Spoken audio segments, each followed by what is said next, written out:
শিখনের ধারণা, concept of learning. জন্মলগ্ন থেকে প্রাণীর শিখন শুরু হয়।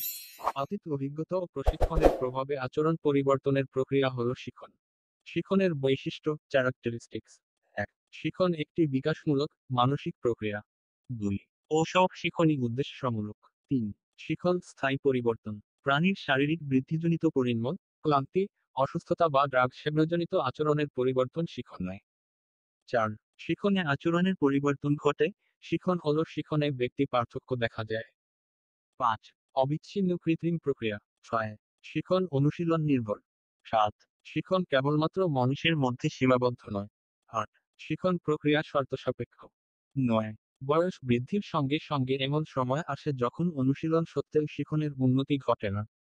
যাবৎ বাঁচি তাবৎ শিখি, জীবনব্যাপী প্রক্রিয়া। ১০. একেই শিখনের অতীতকা, প্লেটো বলে। ১১. শিখন হলো অভিযোজন। ১২. শিখন চাহিদাতাড়িত প্রক্রিয়া। ১৩.